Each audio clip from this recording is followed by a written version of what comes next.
안녕하세요. 저번 시간에는 교재 250페이지, 251페이지 상단까지 했고요. 이번 시간에는 거기에 이어서 또 강의를 진행하도록 하겠습니다. 교재 251페이지 3번 조세범의 처벌 절차. 개념. 조세 행정관서에 의한 조세 범칙 사건의 조세 절차로부터 통고 처분 및 고발 절차에 이르는 일련의 처리 절차를 말한다. 조세 범죄에 대해서는 조세 범죄에 내재하는 특수성 때문에 형사 절차의 전 단계인 고발까지가 통상 형사 절차는 상이한 처벌 절차를 마련하고 있습니다. 그리고 박스 보시면은 이게 뭐 처벌 절차를 좀 가격까지 잘 나타내고 있거든요. 이렇게 보시면 맨 처음에 범칙 사건의 조사. 그래서 이제 신문 물어보기도 하고 자료를 그냥 세무서에서 가져가는 영치하기도 하고. 그다음에 압수수색하기도 하고요. 그 다음에 이렇게 사건이 진행이 되고 조사라고 그러면은 서명 날인 조사 전말에 대해서 입회인이라면은 세무사, 회계사, 변호사 이런 입회하에 확인한 거에 대해서 확인서 같은 걸 작성을 하는데 거기에 서명 날인 하는 걸 마련합니다. 그러면은 서명 날인을 받으면 확인서를 서명 날인을 받으면 그 담당 세무 공무원은 이제 그 결제 라인에 결제를 올리고요. 조사 보고 그 다음에 이제 그게 어느 기준선이 넘어간다고 하면은 검찰에 고소 고발하게 돼 있죠. 그래서 임의 고발 하게 돼 있고요. 그래서 거기에 대해서 통고 처분, 즉시 고발, 무혐의 처리가 되고요. 이게 진행이 됩니다. 보시면 되고 그 다음에 간략한 거니까 이렇게만 보시면 됩니다. 이거는 네, 방가로 2번 질문 검사권과 조세 범칙 조사의 차이. 1번 질문 검사권에 의한 조사는 조세 부담의 공평 실현을 위한 과세 근거의 포착, 과세 자료의 수집, 그리고 조세 채권의 실현을 위한 납세자 재산 상태의 조사의 목적이 있으나 조세 범칙 조사는 조세법규, 질서범, 그러니까 세금 예산서를 정상적으로 재화 용역에 대한 재화와 용역 공급에 대한 대가로 대금을 수수하고 그리고 또 수행해서 주고받고 해야 되는데 재화나 용역의 공급이 없이 그냥 수행해서를 주고받는 자료상이라고 하고 그냥 가짜 세금예산서를요. 그런 것들은 조세법규의 실효성을 그냥 해치기 때문에 이런 조세법규의 실효성을 보장하고 침해된 과세권을 회복하려는데 범칙조사의 목적이 있습니다. 그래서 질문 검사권하고 조세법규도 약간 좀 차이가 있습니다. 그래서 그 다음에 동그라미 2번 근거법이 조세 범칙 조사는 조세범 처벌 그러니까 조처법이라고 하는데요. 조세범 처벌 절차법이지만 질문 검사권은 각 세법에 법속에 다 있습니다. 이건요 다 있고 동그라미 3번 조세 범칙 조사자는 세무에 종사하는 공무원 중 검사장의 지명을 받은 자의 하나나 질문 검사권은 일반 세무 공무원이 다 가능합니다. 그 다음에 4번 읽어보시고 그 다음에 조세 범칙 사건의 조사 개념 범칙 사실에 관한 증빙을 취집하여 증빙을 모아서 범칙 사실의 존재 여부 및 범칙자를 확정하기 위한 일련의 과정 절차를 마련합니다. 조사권자와 관할 세무공무원으로서 국세청장의 제청을 받아 관할 지방검사장의 지명을 받은 자가 조사하며 그 관할은 각 납세자 관할 세무서장에 속합니다. 나머지 또 읽어보시고요. 범칙사건의 처리 4번 253페이지입니다. 4번 범칙사건의 처리 1번 통고처분 범칙사건 조사를 완료하여 범칙의 심증을 얻었을 경우 세무서 등이 범칙자에게 벌금 등의 납부를 통지한 행위로서 공소유 중단 효력, 일사부재의 효력, 몰수대산 물품의 보관 등이 있습니다. 이러한 통고 처분은 심사 심판처로의 대상이 되지 않습니다. 전에 설명을 드렸고요. 여기서 보면은 공소 시효의 중단 효력이 있어요. 중지는 잠깐 멈췄다가 나머지 잔여 기간이 다시 시작이 되는 거, 나머지 잔여 기간이 시작이 되는 거고 중단은 중단이 됐으면 남은 다시 중단의 그런 사유가 없어지면 처음부터 다시 이제 시효가 진행을 하는 거예요. 중지와 중단 전에 설명드렸었고요. 일사부재리라는 거는 하나의 사건에 대해서 다시 두 번, 세 번 이렇게 다시 심리를 하지 않는다. 한 번에 한 사건에서 한 번만 심리한다. 그 얘기입니다. 일사부재리 말이고, 그 다음에 이제 반가로 이건 고발. 범죄 사실을 구하여 범죄자의 소출을 구하는 의사표시이고, 조세범에 있어서는 세무공무원의 고발이 공소 제기 요건입니다. 고발 사유는 통보청을 가둔 후 15일 이내에 불이행을 한 경우 또는 징역형에 해당할 때 통보처분을 하려고 할 때 범죄자 기소가 불물명한 경우 등이 있습니다. 함께 읽어보시고, 그 다음에 이제 보론으로 가면 어떤 신고에 따른 게 포상금 지급 규정이거든요. 그래서 이제 어떤 경우에 한해서 신고를 한다. 조세 탈루 이런 범칙 사건에 대해서 범칙에 대해서 이렇게 신고를 하고 충분한 증거라는 걸 다 갖고서 세무서에 신고를 하게 되면 그로 인해서 이제 세금을 추징할 수 있게 되잖아요. 그럼 거기에 어느 정도 일부분은 포상을 받게 돼 있으나 거기에 대한 규정이 있고, 이거 한번 쭉 읽어보시죠. 이거는요. 쭉 읽어보시면 이러한 경우에 조세범 신고를 하게 되면 어느 정도 포상 받을 수 있다. 그런 내용들입니다. 이건요. 간단하게 좀 읽어보면은 국세청장은 254페이지 다음 각호 어느 하나에 해당하는 자에게는 20억 원의 범위에서 포상금을 지급할 수 있다. 다만 탈루세, 부당하게 환급 공제받은 세 또는 은닉재산의 신고를 통하여 징수된 금액이 대통령령으로 정하는 금액 미만인 경우 또는 공무원이 그 직무와 관련한 자료를 제공하거나 은닉 재산을 신고한 경우에는 포상금을 지급하지 않는다.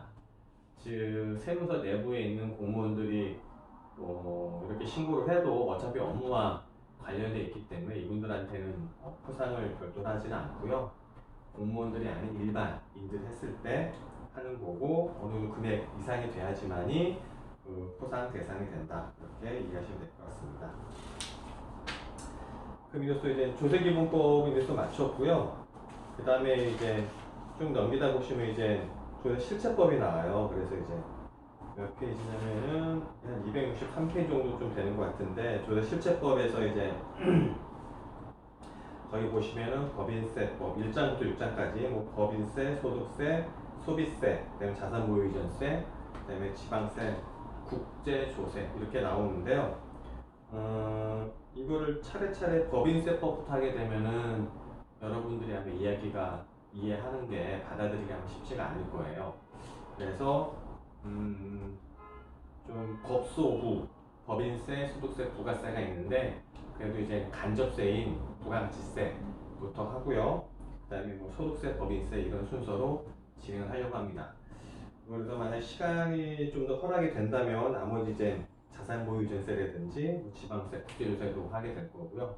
일단은 가장 중요한 거는 법소부의 법인세부터 하게 되면 좀 부담이 있기 때문에 이해가 그나마 좀 수월한 부가세부터 진행을 먼저 하려고 합니다. 그럼 교재를 쭉쭉쭉 넘겨서 어디냐,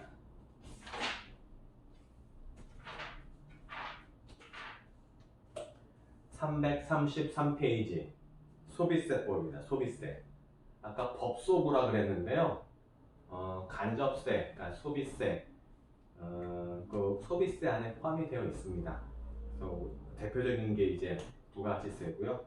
자, 그럼 봅시다. 333페이지 소비세의 개념. 반가로 일반 의. 소비세라 함은 제한 및 서비스의 소비 및 이용에 대해 부과하는 세목이다. 소비세는 부의 절약에 대해서 부과하는 자산세와는 대조적으로 부의 유량에 대해서 부과하는 점에서 소득세와 유사하다. 조금 더 어려운 말이 나옵니다. 여기서 절량과 유량. 여기 보면은 이게 한자어예요. 한자어니까 좀 어려운데, 여기 보면 스탁이라고 써 있고요. 영어로 그냥 플로우 이렇게 되어 있거든요.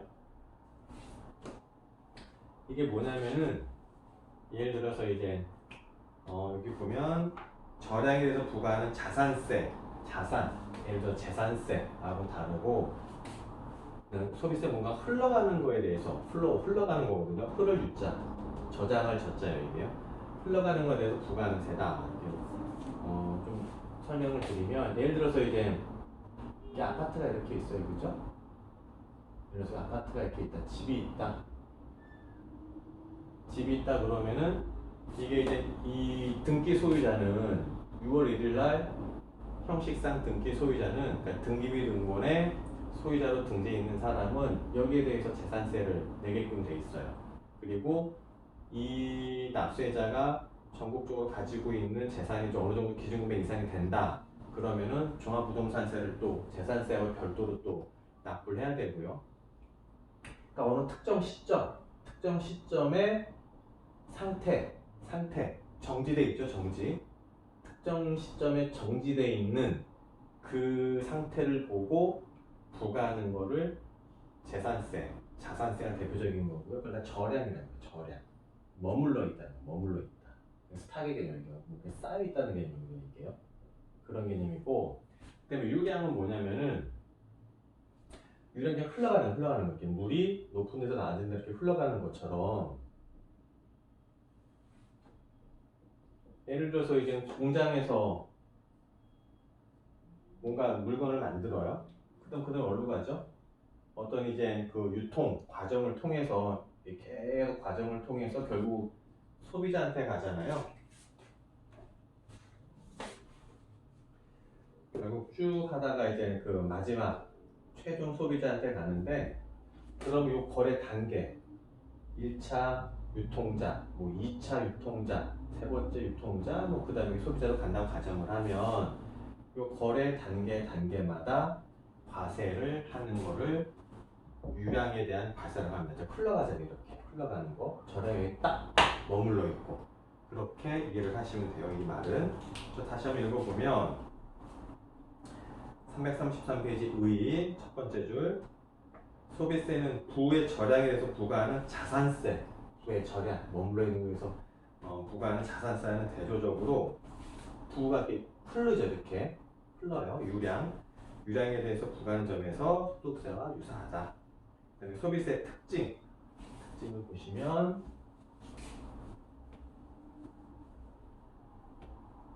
동그라미 된 1, 2, 3번이 나오고요. 소비세는 소득세에 비해 납세자 부담이 적기 때문에 조세 저항을 직접 받지 않고 세수를 얻을 수 있다. 이게 무슨 말이냐면 아까 이제 이렇게 해서 계속 유통이 되잖아요. 이렇게요. 그래서 최종 소비자가 오는데 예를 들어서 이제 소비자들은 예를 들어 빵을 사먹는다. 빵 공장이에요. 빵을 이렇게 하면 이제 뭐 유통을 하고 이제 왔다고 하면 이 단계에서 이제 세금이 부과가 되면 예를 들어서 이제 빵을 100원에 만들어서 했는데 이거 뭐 110원, 뭐 120원, 최종 소비자는 130원에 이렇게 한다고 하면 사람들이 이런 걸 이제 소비를 안 할 수가 없잖아요. 뭐 필수품이나 이렇게 사용하는 거 물건들은요. 그러면은 어떤 거리낌 없이 그냥 소비를 한단 말이에요. 그래서 이제 어떤 유통 과정 중에 있는 걸 갖다가 간접세라고 하고, 근데 이거랑 다르게 이 사람이 이제 만약에 A라는 사람이 있는데 이 사람이 공장을 운영을 해요. 빵 공장을. 근데 이제 매출이 있을 거고, 그 다음에 이제 뭐 경비나 어떤 매입이나 어떤 경비가 있을 거고, 여기에 대해서 이제 계산을 쭉 해서 세금이 나온다고 하면은 이 빵 공장을 운영하는 A라는 납세자 입장에서는 요 텍스가 직접적으로 얼마인지 알죠. 개인 기업이면 개인소득세, 법인이면 법인세가 얼마인지 알아요. 딱 특정이 돼 있어요. 특정. 그러다 보니까 이 사람들 이 세금이 많이 나오면은 이 세금이 너무 높은 거 아니야? 뭐가 문제 있는 거 아니야? 그렇게 어떤 이제 다른 생각을 가질 수가 있단 말이에요. 그래서 세금이 많이 나오면 조세장을 일으킬 수가 있지만 이렇게 흘러가는 과정 중에서는 그냥 자연스럽게 소비가 되는 거기 때문에 조세 저항이 직접세, 법인세, 소득세만큼 조세 저항이 소비세, 뭐 부가세는 크지가 않다. 상대적으로 크지 않다. 그런 의미입니다. 이거는. 그 다음에 동그라미 2번 소비세는 소득세의 보완적 역할을 한다. 그 다음에 동그라미 3번 소비세는 사무가 비교적 간단하고 징세 비용이 별로 없다. 그죠? 그냥 세율 정하면은 흐르는 단계에서마다 세금이 거치기 때문에 이렇게 일일이 할 필요 없다는 거예요. 직접세인 뭐 법인세, 소득세처럼요. 그래서 이제 징세 비용이 적다. 그런데 역진적이다. 그러니까 이 역진적이라는 말이 무슨 말이냐면은 예를 들어서 이 사람이 이제 똑같이 이제 130원을 최종 소비자가 이제 빵 한 개 사 먹는다고 하면 예를 들어서 경제적으로 부유한 사람이 빵 한 개를 130원에 주고 사 먹는 거랑 좀 경제적 형편이 상대적으로 좋지 않은 분이 똑같은 빵 한 개를 130원 주고 사 먹는 거랑 이게 오는 그 부담감이 다를 수가 있거든요.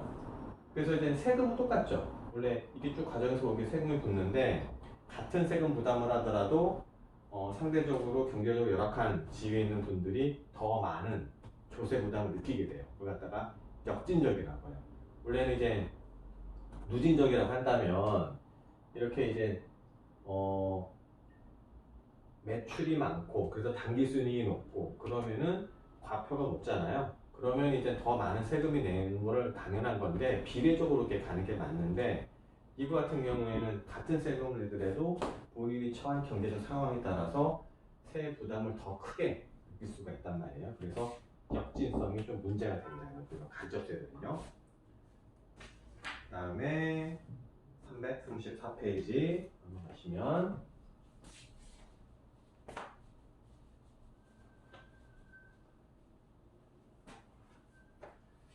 소비세의 구분 이제 박스 봅니다. 국내외 구분에 따른 분류 국외거래 국외거래는 관세입니다. 국경을 통과할 때 부과되는 세를 관세라고 합니다. 관세. 네, 국내 거래 국내에서 이렇게 이제 거래 유통 단계마다 부과되는 거를 내국 소비세, 소비세라고 합니다.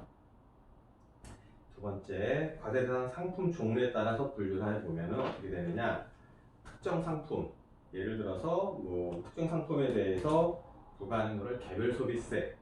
그래서 예를 보면 개별 소비세, 주세, 그 술에 대한 세, 교통에너지 환경세, 담배 소비세. 그러니까 어떤 품목에 대한 거죠, 이게요.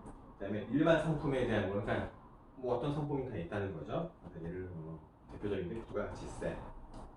그다음에 그다음 과세 단위에 따른 거는 양의 기준을 둬서 부과하는 거를 종양세, 양이고요. 그다음에 가격, 종가세라고 합니다. 가격에 대해서 부과하는 거죠. 그다음에 성질에 따른 분류는 1, 2, 3, 4가 있는데요. 그다음에 동그라미 내용을 먼저 보시면 역진성을 보완하는 소비세. 아까 말씀드린 것처럼 개별 소비세, 이 간접세는 역진성이 있다는 게 문제잖아요. 그래서 이걸 갖다 좀 완화시키기 위한 방법이 보시면 사치품, 오락행위에 대한 소비는 주로 고소득층에 의해서 이루어지므로 이는 물품에만 좀 고율로 과세를 합니다. 그래서 개별 그런 게 있고요. 그다음에 두 번째, 어떤 거를 좀 소비를 좀 덜하게 했으면 좋겠다고 하는 정책적인 판단에 따라서 그런 데에다가 세금을 부과하는 경우입니다. 그래서 금지적인 소비세라고 하는데 국민 건강보호 사회적인 비용 발생을 초래하는 상품의 소비를 억제하려고 한다. 뭐 술이나 담배 같은 경우에는 소비가 많이 되는 것보다 덜 되는 게 더 바람직하겠죠. 그래서 거기에 대해서 매겨지는 게 주세, 그다음에 담배세, 담배 소비세가 있습니다. 목적세라는 거는 어떤 특정 목적을 위해서 걷어들이는 세고요. 수익자에게 높은 부담을 배분하고 특정 목적 사용 지원을 마련을 위해서 하는 소비세입니다. 예를 들어서 교통에너지 환경세, 교육세, 농특세 이런 것이 있습니다. 그 다음에 임시세 이런 게 있고요. 그럼 이제 그 다음으로 넘어가면은 부가가치세입니다. 부가가치세는 부가가치세. V가 밸류예요. 가치.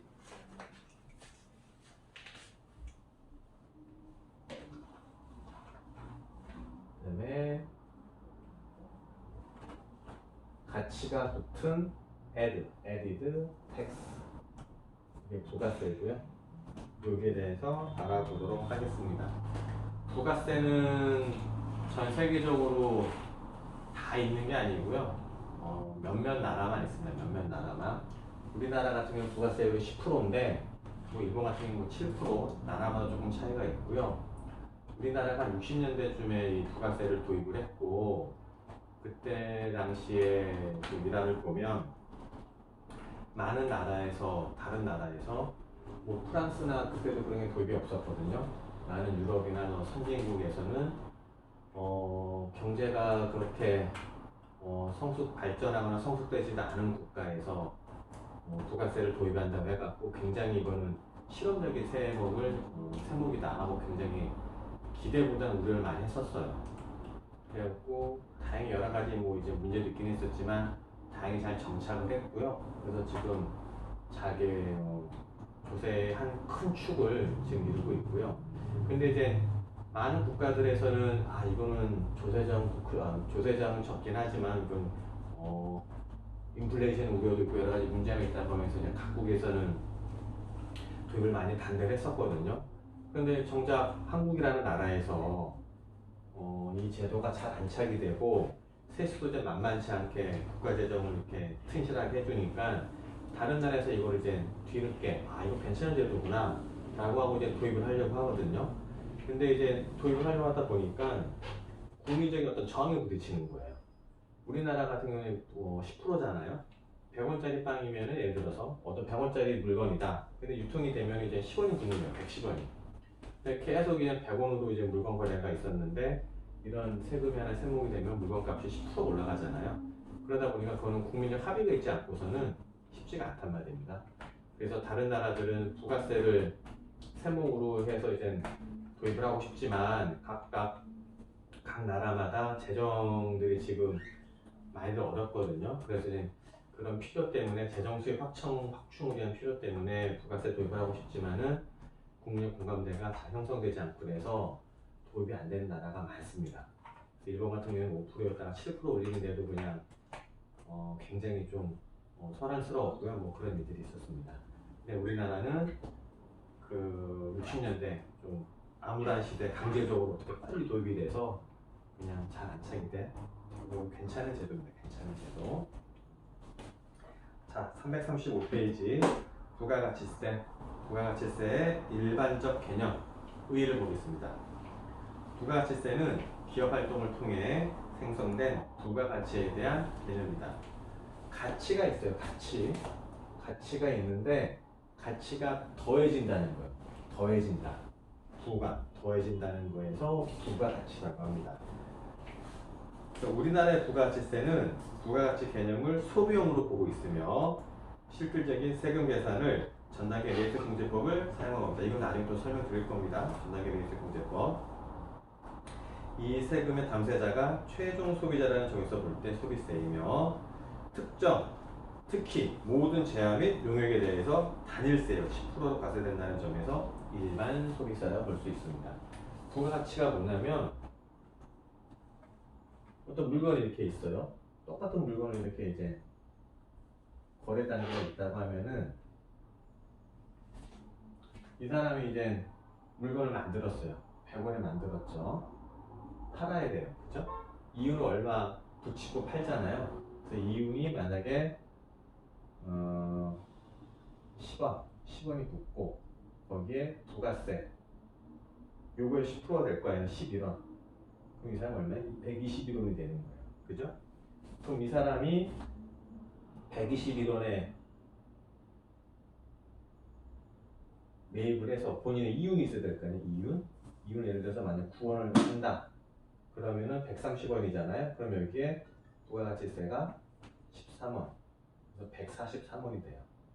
이게 이렇게 요 가치에 대해서 부과가 되는 거예요. 이렇게요. 이렇게 좀 간단하게 이해하시면 되고요. 그 다음에